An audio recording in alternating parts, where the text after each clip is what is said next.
What do you think that we need to know about the 7.5 states that are likely going to determine this election?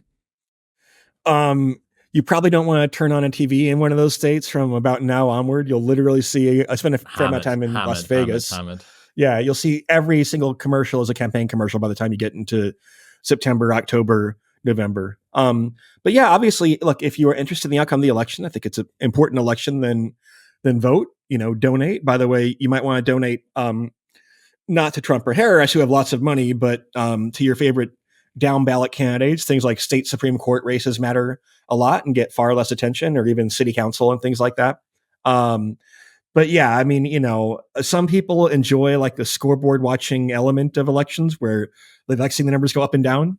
But you're not going to really learn anything new from the polls between now and November. Not that you should read my newsletter, but it's very likely to be close. We have a very good idea of which states are likely to be most important. And if you're in one of those states, then you should probably vote. Which are those states? So Pennsylvania, Wisconsin, Michigan are like the northern Midwestern group. And then Arizona, Georgia, Nevada, North Carolina. I'm surprised by Nevada. I have to admit that I'm a total noob to this. This is my first election being in the US. I'm not used to this sort of set of insights. If you gave me most of those states except for Nevada on a map, I wouldn't be able to put a pin on them. But it surprises me that Nevada would have been one of those. That being a swing state is kind of culturally surprising to me. Yeah, so if you go to Nevada and spend time in the casino settings there, you'll see why it's a swing state, because you have this very working class workforce that is often people who are minorities, Hispanic, Asian, Black. It's a diverse workforce, diverse working class workforce, casino industry. And that's the group that has shifted more toward Trump. If Democrats are relying on these like college educated knowledge sector workers, that's not the typical blackjack dealer, although it does require quite a bit of skill, frankly. That's not the typical person working in food service at a big resort or room service in a big resort in Las Vegas. So that population has been risky for Democrats. Would a viable third option ever be able to get in? We saw RFK Jr. give it as good of a crack, I think, as could have been expected this year, or is this essentially just impossible right now?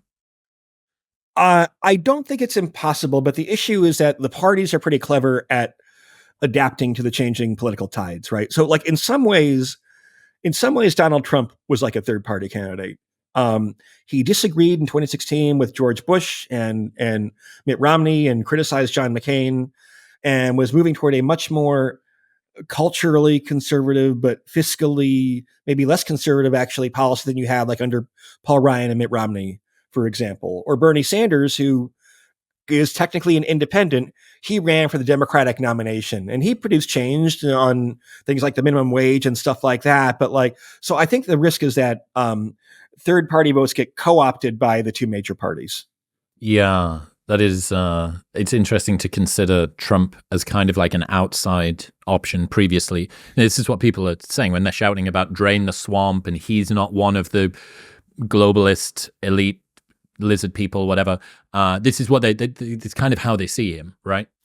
Yeah, and keep in mind that there was a whole GOP autopsy. Hey, they have to move to the center on immigration, and he had the foresight, I guess, to kind of zig where other people zagged. And whatever else you say about Trump, he's a former real estate guy, and so he can kind of maybe has some sixth sense for when there's a underpriced piece of political real estate somewhere.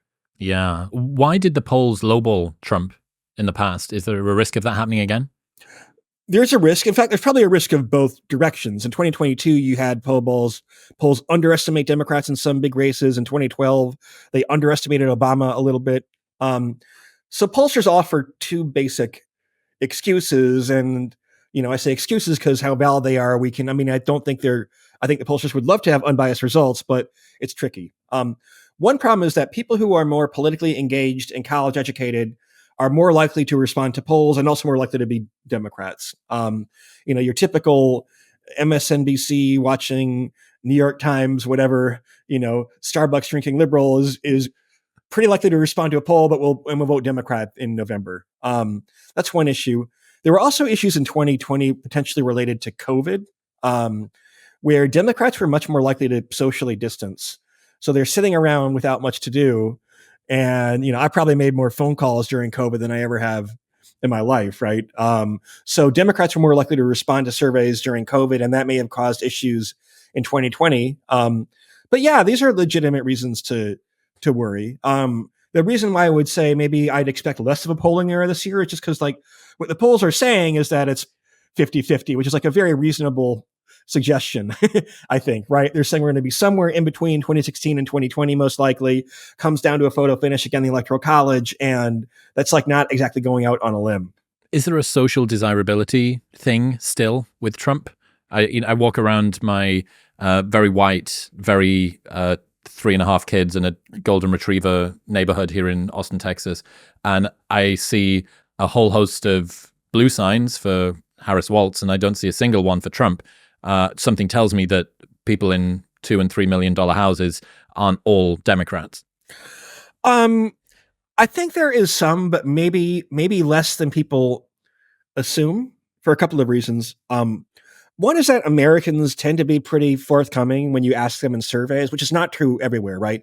In India, for example, it's just considered kind of a bad idea to share your political opinion with a random stranger, which in some ways maybe it is, right? But Americans tend to answer polls pretty honestly. The issue is more that you're not getting Trump supporters answering polls in the first place, that they're less likely to trust a news outlet that calls and says, do you want to take a survey? I would also say that the degree of social acceptability is wider now for Trump than it used to be. Certainly on Silicon Valley and in Wall Street, you have more explicit Trump support than you had 4 years ago or 8 years ago. Also in communities like younger Black men, for example, or younger Hispanic men and things like that. I think the social circle has expanded a little bit where you're allowed to say you're a Trump voter. Over the span of about a year, I tried pretty much every greens drink that I could, trying to work out which one was best, and I came across AG1 and have stuck with it for over 3 years because it's the best. I know that you might be skeptical about taking anything that replaces food. This isn't supposed to replace food. It's just foundational nutrition. It's insurance for the days when you don't actually get what you're supposed to eat in your diet. No matter whether it's because you're stressed, because you're busy, because you're tired, it's difficult to get everything we need from our diet, no matter how hard we try. And that is why I've used AG1 every single day for over 3 years. Since 2010, they've improved the formula 52 times in the pursuit of making the highest quality functional nutrition supplement on the planet. Best of all, there is a 90-day money-back guarantee. So if you're not sure, you can buy it and try it every single day for 3 months. And if you don't like it, they'll give you your money back. Right now, you can get a year's free supply, vitamin D3, K2, 5 free AG1 travel packs, and that 90-day money-back guarantee with your first subscription by going to the link in the description below or heading to drinkag1.com/modernwisdom. That's drinkag1.com/modernwisdom. Thank you very much for tuning in. If you're new to the channel, I have got a selection of videos that I think you'll love and are the best place to start right here. Go on.